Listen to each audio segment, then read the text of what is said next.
નમસ્કાર મિત્રો, હું શિલ્પા સાબવા તમારું સ્વાગત કરું છું મારી ચેનલમાં। મિત્રો, જ્યારે માતા જ બાળકોને સારા સંસ્કાર ના આપી શકે ત્યારે બાળકોએ શું કરવું જોઈએ?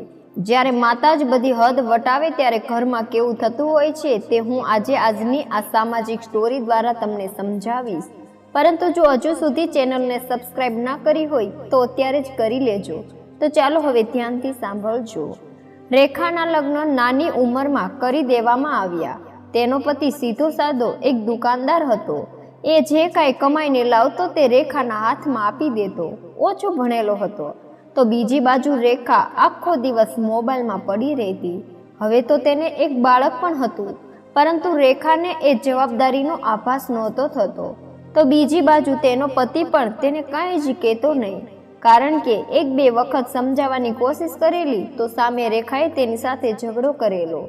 રેખા કીટી પાર્ટીમાં પોતાનો સમય વેડફતી, પોતાના બાળકને આયાના ભરોસે છોડી દે। 2 વર્ષ પછી તેના ઘરે એક બાળકીનો જન્મ થયો, પરંતુ રેખાની આદતોમાં કોઈ પરિવર્તન ન આવ્યું।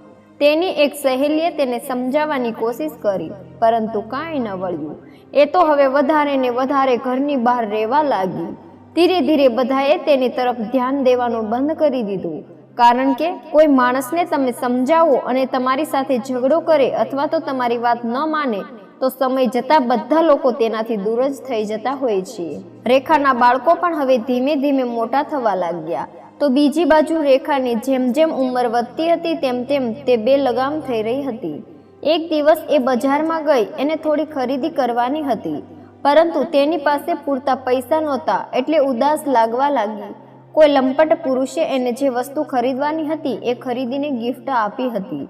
આમ તો એ કોઈ મામૂલી વસ્તુ નહોતી, કારણ કે તે સોનાના ઘરેણાં હતા, ₹30,000ના ઘરેણાં। પેલા વ્યક્તિએ તેને ગિફ્ટમાં આપ્યા અને રેખા તેની સાથે સૂવા માટે તૈયાર થઈ ગઈ।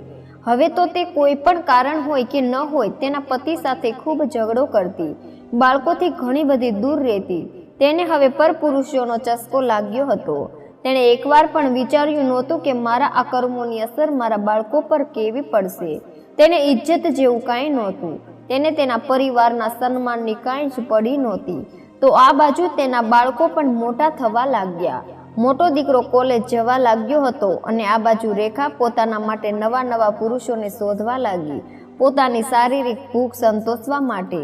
રજાના દિવસે પણ તે પોતાના બાળકો સામે મનમરજીપૂર્વક રહેતી।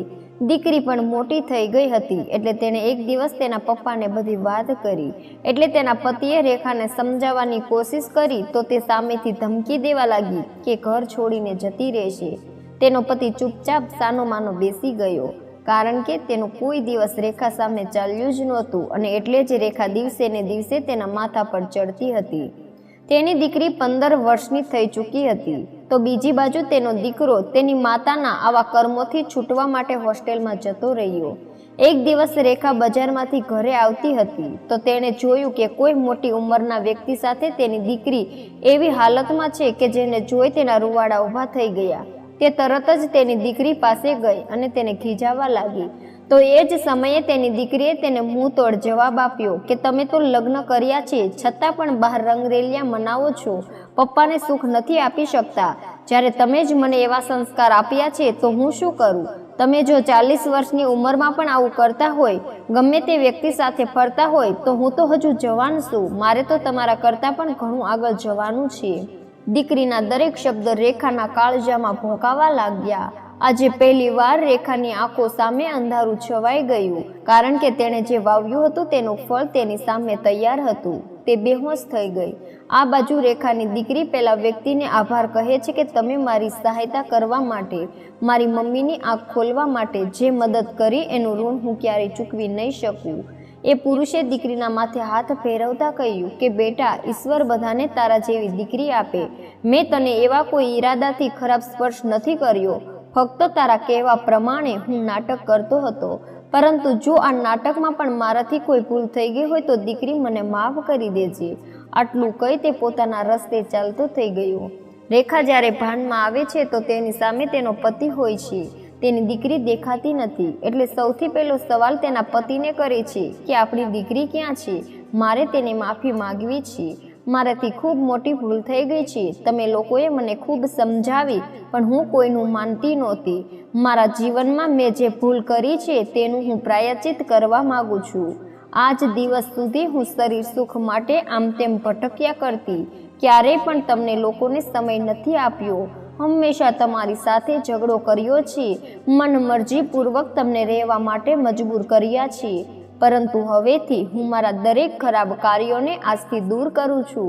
હવે પછી હું ક્યારેય પણ તમને હેરાન નહીં કરું. ત્યાં જ તેની દીકરી તેની સામે આવે છે. રેખા તેને શિખામણ આપવા લાગે છે તો થોડી વારમાં પેલો જે પુરુષ હતો ઉમરવાન એ પણ ત્યાં આવે છે અને રેખાને કહે છે કે બહેન, તમે ખોટી ચિંતા ન કરતા. હું આ દીકરીના પિતા સમાન છું. મેં કોઈ ખોટું કાર્ય નથી કર્યું. તમારી દીકરીના કહેવા પ્રમાણે અમે તમને સુધારવા માટે નાટક કરતા હતા. આજે મને ગર્વ છે કે તમે તમારી દીકરીના આ નાટકથી પોતાનો સાચો રસ્તો પસંદ કરી રહ્યા છો. પરંતુ એક દુઃખની વાત એ છે કે આજના સમયે જ્યારે મા બાપે પોતાના સંતાનોને શિખામણ આપવાની હોય ત્યારે ઉલટું થઈ રહ્યું છે કે સંતાનો મા બાપને સાચા રસ્તે દોરી રહ્યા છે. તમને કરબદ્ધ વિનંતી છે કે હવે જીવનમાં એવો સમય ક્યારે પણ ન લાવતા કે સંતાનો તમને શિખામણ આપી જાય. આટલું કહી પેલા વડીલ હાથ જોડી ત્યાંથી રવાના થાય છે. તો બીજી બાજુ રેખા તેના પતિને અને તેની દીકરીને પોતાના ગળે લગાવી લે છે. રડતી આંખે બધાની માફી માગે છે. કાલ સુધી જે વેરવિખેર પરિવાર હતો તે આજે એક થઈ જાય છે. મિત્રો, આ સામાજિક સ્ટોરી પરથી એટલું જ સમજાવવા માંગુ છું કે દરેક મા બાપે એ વાતનું ખાસ ધ્યાન રાખવાનું છે કે તમે ઘરમાં કે બહાર જેવું વર્તન કરો છો તેવું જ તમારા સંતાન અનુકરણ કરતા હોય છે. એટલે મહેરબાની કરીને બાળકો સામે એવું કોઈ ખોટું પગલું ના ભરો જેનાથી ભવિષ્યમાં તમારે દુઃખી થવું પડે. ભગવાન દરેકને રેખા જેવી દીકરી નથી આપતો કે દીકરી મા બાપને પાઠ ભણાવી શકે. એવું પણ બની શકે છે કે તમારા ખરાબ કાર્યોને સારા માની તમારા સંતાનો તેનું આંધળું અનુકરણ કરવા લાગે અને જ્યારે તમને ખબર પડે ત્યારે સમય સરકી ગયો હશે કે તમે તેને કાંઈ જ કહી નહીં શકો. એટલે બે હાથ જોડી પ્રાર્થના કરું છું કે બાળકો તેમને શિખામણ આપે તે પહેલાં તમે જ તમારા ખોટા કાર્યોને બંધ કરી દો. તો મિત્રો, આ હતો આજનો વિડીયો. જો પસંદ આવ્યો હોય તો લાઈક કરજો, શેર કરજો અને આવા જ બીજા સામાજિક વિડીયોને સાંભળવા માટે ચેનલને સબસ્ક્રાઈબ કરજો. તો ચાલો ફરી મળીશું નવા એક વિડીયો સાથે. આભાર.